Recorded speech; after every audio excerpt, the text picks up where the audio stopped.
Bonjour à tous, bienvenue dans cette nouvelle vidéo. Salut Pej. Salut Romain. Ça va? Ça va. Aujourd'hui, on fait un sujet comme on avait fait l'année dernière sur le LMNP, avant la motion de censure, etc. Donc, et cette fois-ci, c'est sur le bailleur privé. Donc, gros sujet là qu'on va balayer rapidement. Ouais. Ce qu'il faut préciser très rapidement, c'est que là, on est à l'heure actuelle le 27 juin. Donc, il y a des changements qui vont arriver.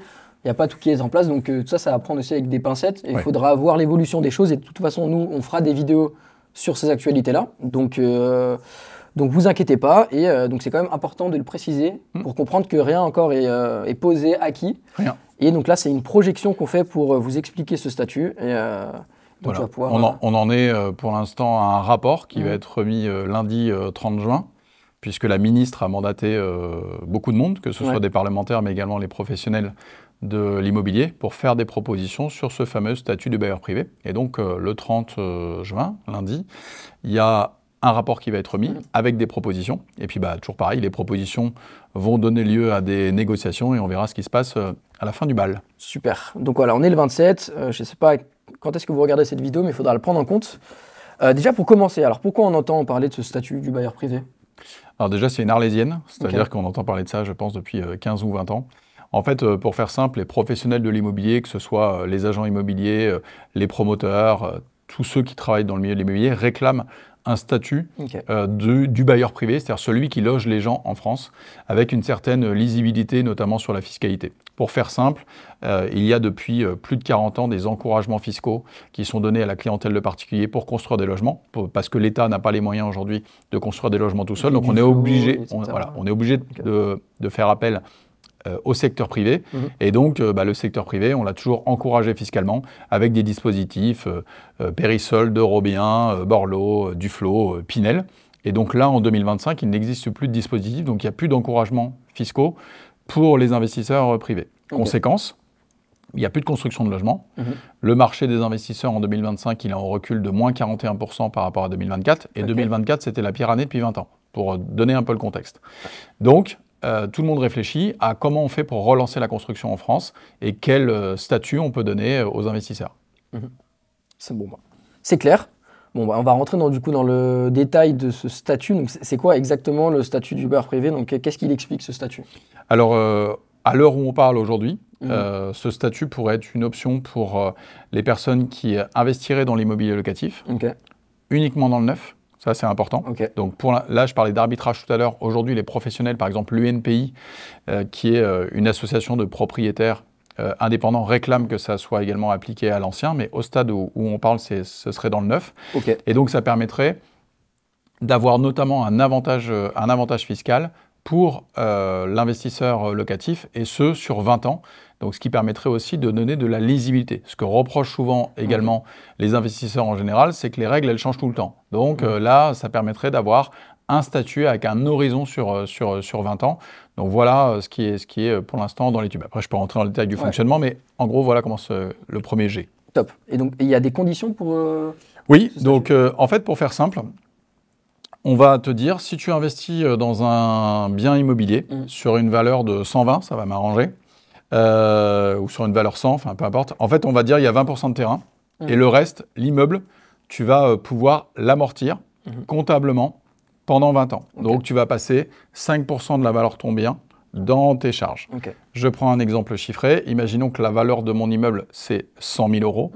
Je vais pouvoir passer 5% par an pendant 20 ans de charges. Donc, si j'ai 5 000 euros de loyer, 2 000 euros d'intérêt d'emprunt, 2 000 euros ou 3 000 euros de taxe foncière de charge, en fait, j'équilibre, et je vais pouvoir passer 5 000 euros de charge. Et ces 5 000 euros de charge vont pouvoir venir soit effacer des revenus locatifs que j'ai déjà, soit creuser mon revenu imposable avec certaines limites. En gros, tu comprends que tu vas faire une économie d'impôt parce que tu vas passer une charge virtuelle. Pour les plus anciens d'entre nous qui regardent cette vidéo, ça ressemble beaucoup à la loi Périsol qui fonctionnait déjà comme ça. Et après, on peut te mettre un bonus. Par exemple, j'achète dans le neuf, mais je respecte des plafonds de ressources et des plafonds de loyer, un peu comme fonctionnait à Pinel. Au lieu d'avoir 5% par an, tu vas peut-être avoir 6% par an pendant 10 ans. L'exemple, c'est un peu ça. C'est d'encourager, donner de la lisibilité, amortir ton bien pendant 20 ans, t'encourager fiscalement si tu respectes des plafonds de ressources, des plafonds de loyer, ou si tu investis en zone tendue. Aujourd'hui, on a plus besoin de logements en région parisienne qu'en Lozère. Ok, ouais, d'accord. Donc l'idée, c'est d'avoir aussi cet encouragement-là. Ok, top. Donc, si on reprend qui est concerné, donc tu as dit que pour l'instant, on parle que du neuf. Donc, investisseurs privés, ouais. Investissement locatif uniquement dans le neuf, uniquement les nouveaux investisseurs à partir du 1er janvier 2026. Ça ne concerne pas l'ancien. Et pour l'instant, on ne sait pas si ça concerne le nu et le meublé. Le nu, c'est sûr. Le meublé, on ne sait pas. Très bien. Et aussi, est-ce que les futurs et anciens investisseurs sont concernés de la même manière ou pas? Non. Tous ceux qui sont, à l'heure où on parle, je suis propriétaire d'appartement. Je n'ai pas accès à ce statut du bailleur privé que j'ai acheté il y a 20 ans, il y a 5 ans ou en 2025. À l'heure où je te parle, ce n'est pas le cas. Ok. Donc si on doit retrouver, ça c'est dans le projet de loi de finances 2026, oui, en fait, Valérie Létard, la ministre du Logement, a mandaté fin d'année dernière les acteurs de l'immobilier, donc la Fédération des promoteurs immobiliers, les investisseurs privés, l'UNPI, les agents IMO, les parlementaires. Donc il y a 2 parlementaires, M. Daubresse, et je suis désolé, j'ai oublié le nom du deuxième, qui doivent remettre leur rapport pour proposer un statut générique du bailleur privé. Ensuite, la ministre va transformer ça en proposition de loi, grosso modo, en projet de loi, qui devrait être intégré au projet de loi de finances 2026.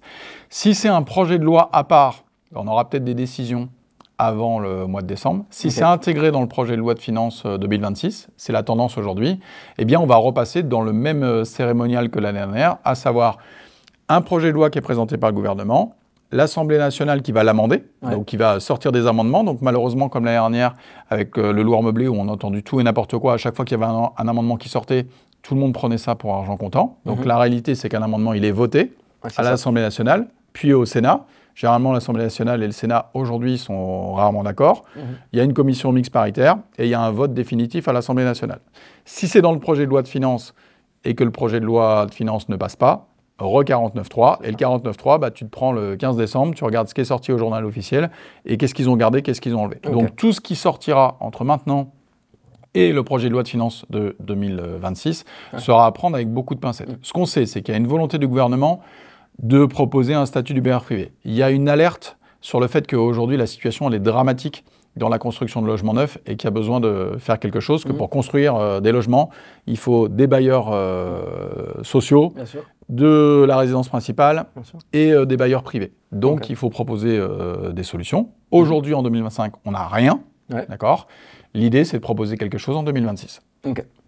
Et alors toi, tu vois avantage, inconvénient de ce statut Qu'est-ce que tu en penses? Moi, j'en pense que c'est plutôt une bonne nouvelle, d'une part parce qu'aujourd'hui, il y a rien pour l'investisseur privé. Il y a un peu le LLI qui était réservé aux institutionnels, qui est aujourd'hui accessible à l'investisseur privé, mais il n'y a pas de grand remplaçant, on va dire, de la loi Pinel ou de la loi Duflot qui était là précédemment.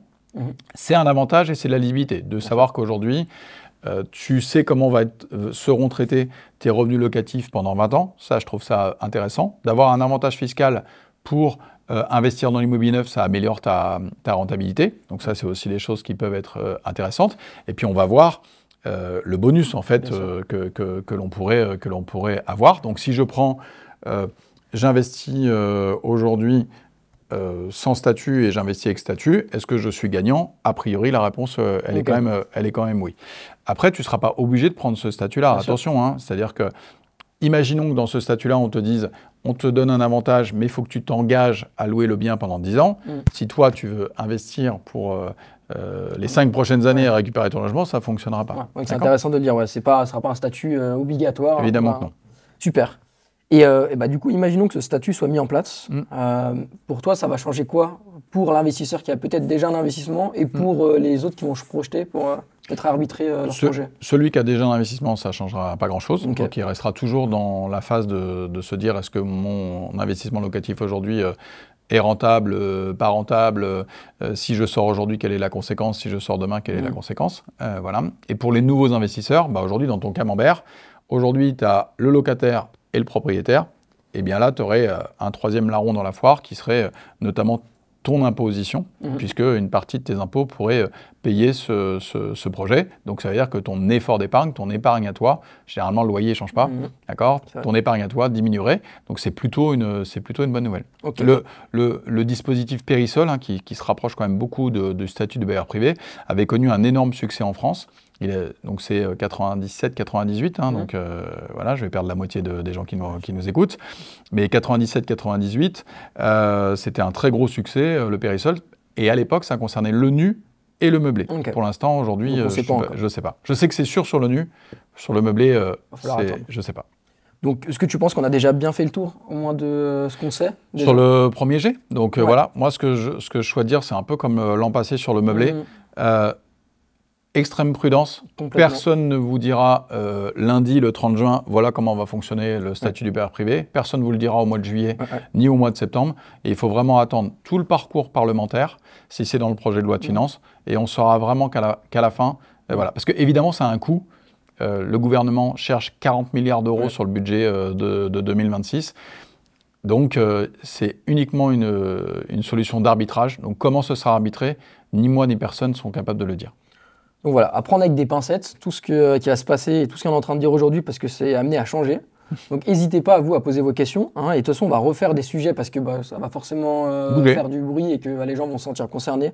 Donc nous, vous inquiétez pas, on sera là pour répondre aux actualités. Quand on en sait plus, on fera des vidéos. Donc vous, d'ici là, posez vos questions si vous en avez besoin. Et prenez pas tout ce que vous voyez sur Internet comme vérité parce que pour l'instant, on n'a pas du tout d'infos fiables et sûres. Nous, on mettra la date sur nos vidéos. Voilà. Pour pas qu'on nous dise vous avez raconté n'importe quoi. Voilà, non, on s'engage à ne pas raconter n'importe quoi. C'est pas mal. C'est important.